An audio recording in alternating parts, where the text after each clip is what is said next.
Hey guys, so today I'm going to be doing a reaction video to Mr. Nightmare of Splash Mountain. I'm a bit nervous, so here we go, because I love Disney. I think it's safe to say most Americans have either been to Disneyland or Disney World. I've been to Disney World in Orlando twice now. The first time I went, I was 10 years old. Me and my family just returned from our second trip as a family, 10 years later. We went during February, so it was relatively quiet at all the parks.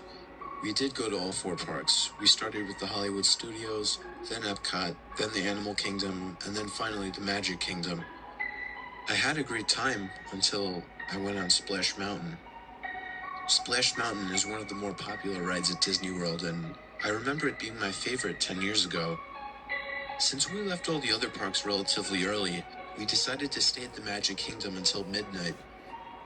After the nightly fireworks, the park started to really quiet down, basically to the point that the park was dead. We got on a few attractions with no lines. My little brother, who was 13, was really getting into the spirit. He was wearing mouse ears and a bright green Mickey Mouse shirt. Me and my older brother teased him about it throughout the day. Somehow, we were so busy that it wasn't until around 11:30 at night that I remembered that we hadn't even gone on Splash Mountain. I reminded my family, but my parents reminded me that the ride closes at 11. Since we were already in the Frontierland, which is the section of the park that Splash Mountain is in, I convinced my family to check anyway. I walked ahead of my family to try and save time. When I arrived to the Splash Mountain area, there wasn't a soul in sight, other than the guy manning the entrance. He informed me that the ride closes when the park closes. I had a feeling I was right, but I suddenly felt the urge to pee, so I called out to my family, who was still approaching the entrance, to wait while I ran to the bathroom. Conveniently, there was one right by the entrance. I'll spare you the details, but after I returned to the entrance of the ride, my family was gone. I called for them, walking around cluelessly, but there wasn't even a response. I turned back to the entrance to ask the worker who was standing there if he saw where they went, but he was gone too. I was about to take out my phone and call them when suddenly I heard the sound of my two brothers laughing from down the entrance of the ride. What the hell are they doing? I thought. They're not planning on going the ride without me, are they? I ran down the cave-like entrance of the ride, but the sounds of my brothers laughing didn't seem to get any closer. I called out for my parents and for my brothers, but they didn't respond. How could they not hear me? I made it to the room where you board the log boats, but there were no employees anywhere in sight. But what I did see was one of the boats leaving the boarding room, and I could see my little brother in his green shirt and mouse ears sitting in the back seat of one of them. He was next to somebody else, probably my older brother. I screamed their names in anger, but they didn't hear me. I couldn't understand why they would go on the ride without me. Another boat was about to leave the room, so I hopped onto it since there were no employees to tell me otherwise. I was on the next boat behind my family. As I slowly rode out of the room and eventually outside, I couldn't see my family ahead of me. It didn't make sense. God. I wasn't That's too far creepy. behind them to start with. How fast could their boat be going? Gosh. I sat with mixed emotions, mostly confusion and anger, as the ride slowly progressed, until I finally entered the cave with all those singing robots. I guess where the ride actually begins. This is where things began to get strange. Well, stranger. The first things I was greeted by were a bunch of giant singing birds. I remembered these things from 10 years ago. As they sang their song, their heads slowly turned to constantly face the boat, and all their eyes seemed to be locked onto mine. I didn't remember them doing this last time. Whoa. It was very unsettling seeing those things looking at me as if Very they were unsettling. actually aware of my presence. I obviously assumed it was just some updated technology to add to the atmosphere of the ride. After all, it was Disney. Sitting all alone on this ride, I felt uncomfortable. I know it's a Disney ride, but You wouldn't understand. Being on a dark and slow ride all alone at this time at night, with seemingly nobody around, it gives a very unsettling feeling. After the birds, I slowly approached Bear Fox and Bear Bear, who were seemingly plotting to capture Bear Rabbit. See, if you know anything about this ride, you would know that you're entertained throughout by animatronic versions of the characters from the movie Song of the South. Specifically, a hungry fox and his dim-witted henchman Bear, who constantly make goofy attempts to capture a rabbit for a quick snack. Anyway, back to the ride. Normally, Bear Bear would be carrying around a big wooden club, but this animatronic, he was holding an axe. And instead of his normal goofy appearance, he had a more intimidating look that was definitely not child-friendly. And standing on his shoulders was Bear Fox, only a much more evil and scary version. He had much sharper teeth, and instead of his kid-friendly evil smile, it was a much more disturbing face, a clearly unhappy and resentful face. Upon getting closer, I could see that the fox had a large knife in his hand. The two animatronics began speaking, or at least the ride audio provided the sounds of their characters speaking, but the voices were also off. The voice of the bear was so muffled and distorted that it was incomprehensible. And the voice of the fox, it Holy mackerel. Seriously?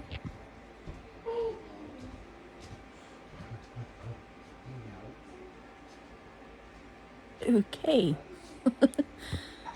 Oh my god. My heart nearly fell on my throat. Oh my god. Jeez. Scared the life out of me. almost sounded demonic. The background music was too loud for me to make out anything being said, though. Anxiety is playing up. My boat passed the two characters, only to approach something equally unsettling. There was Bear Rabbit, but instead of singing like I remembered he did, he was just sitting on top of a broken mailbox. Instead of his normally happy face, he had on a depressed face with bloodshot eyes and a red stain on his pink shirt, presumably blood. This wasn't right. Disney wouldn't do something like this. I didn't want to be on that ride anymore. I shouted out for my family in hopes that they might hear me, but there was no response. The song switched to the Laughing Place song, but it sounded different. It didn't have that cheerful feel to it. At this point, every single animatronic character on the side was making direct eye contact with me. They were not cheerful, kid-friendly faces, though. They were angry, hateful faces. This has to be a joke, I thought. I must be going crazy or something. They wouldn't do something like this, not at a kid's park. The next time that I saw the main characters, it was even worse. Bear Fox was waving his arm in anger and yelling something incomprehensible at Bear Bear, whose axe was now covered in blood. The first thought that came up was, whose or what's blood? And then I saw that Bear Fox was actually waving something in his hand. It was a dismembered arm, the arm of Bear Rabbit. In front of the two robots was a blood trail that looked too real. It all looked too real. I could see fake blood dripping out of the prop that the fox was holding. It has to be fake blood, I thought to myself. Yeah, it's gotta be fake blood. It's gotta be part of the ride.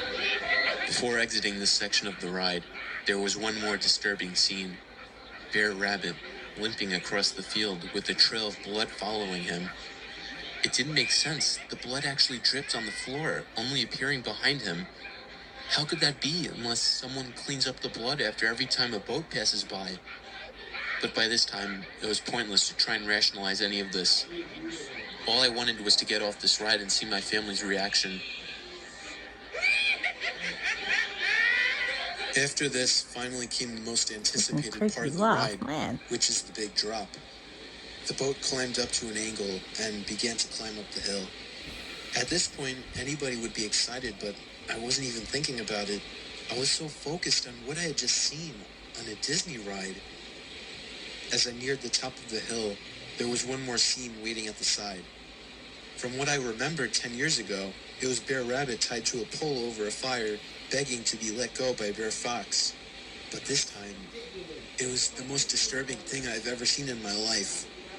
Burr Rabbit was still seen tied to a pole over a fire, but Burr Bear was also there this time, with Bear Fox standing right beside him. The bear raised his axe high in the air, and with one swift and almost too realistic motion, he swung the axe straight through Bear Rabbit's neck, slicing his head clean off. Fake blood sprayed out from the thing as the head fell to the floor. The red liquid even sprayed onto my face, and that's when I smelled it. The metallic smell that blood gives off. It was real blood. I started to gag in disgust and shock, ready to throw up. The head hit the ground with a loud thud and then rolled into the water. Suddenly, all the lights in the ride went out and all the background noises stopped, and it was pitch dark inside. All I could see was the hint of moonlight coming from the top of the hill.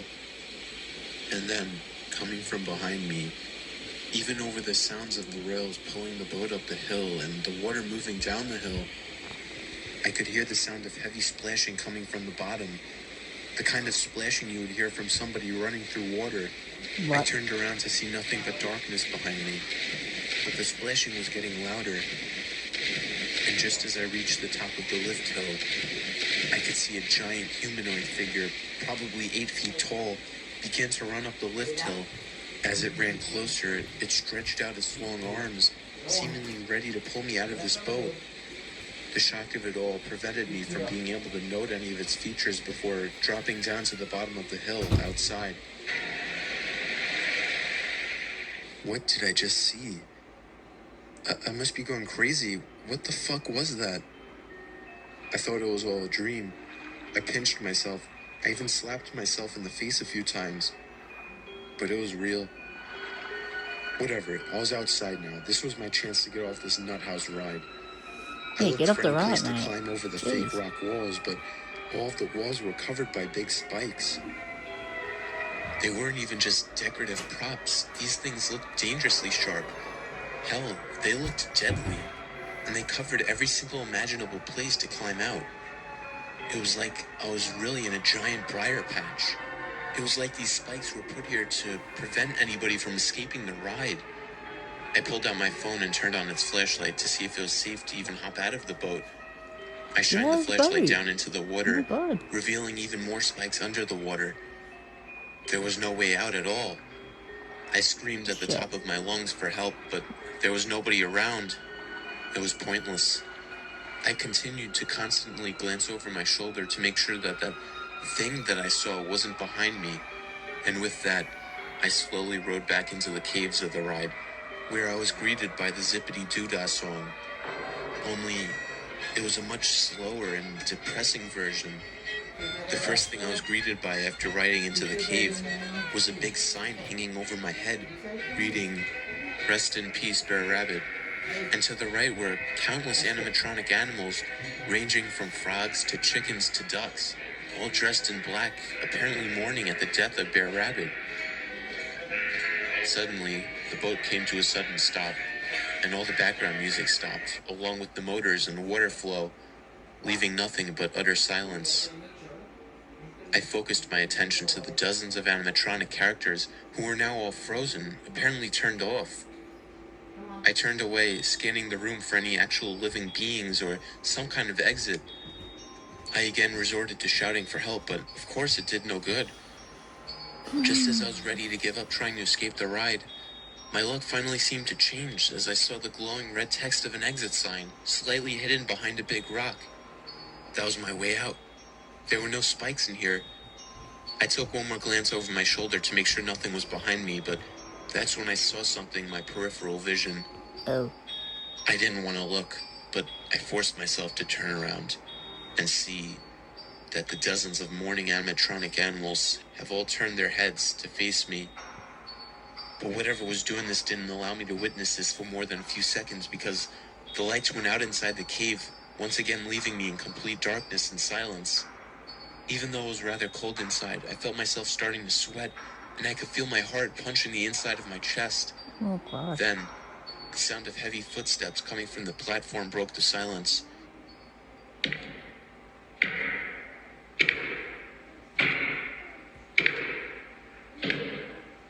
I found myself hugging the edge of the boat, too scared to even think about getting out of the boat.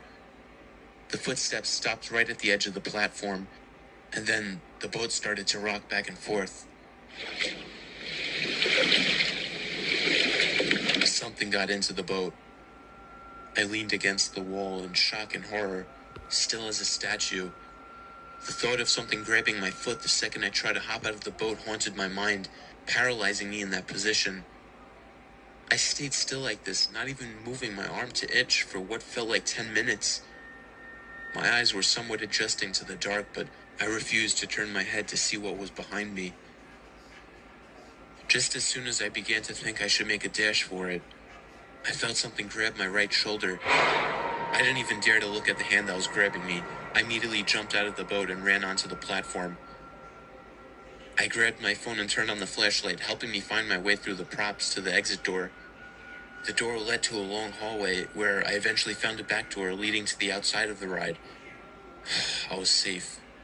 I made it out alive. I immediately dialed my mom's phone number, and she answered within seconds, as if she was waiting for me to call. I asked her if she was alright, and she said she was fine. I screamed into the phone to meet me by the exit of the park right away.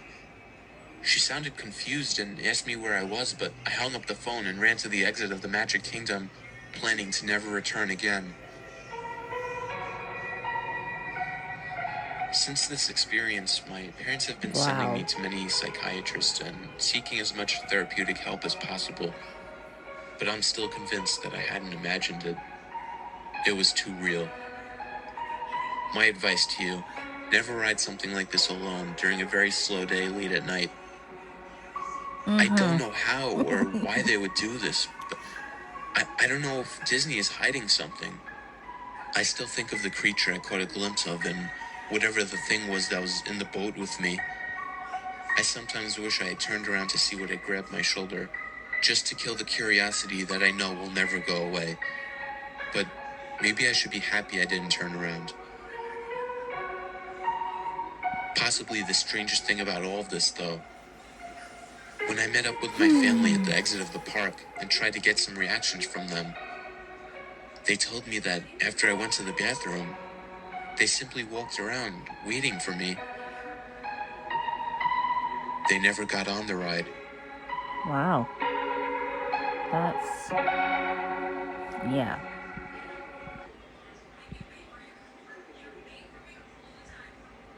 Holy macro, that was a hell of a good of a story. Wow. Man, my head feels like, you know, when you're like scared and all that, and it's like your whole body just feels like numb, and it's just like, wow. Like, what the heck? Oh my god. Well, thank you guys for watching. Don't forget to leave a like and leave a comment if you know any other Mr. Nightmare videos you want me to react to, and I'll surely get them. Thanks for watching. Bye.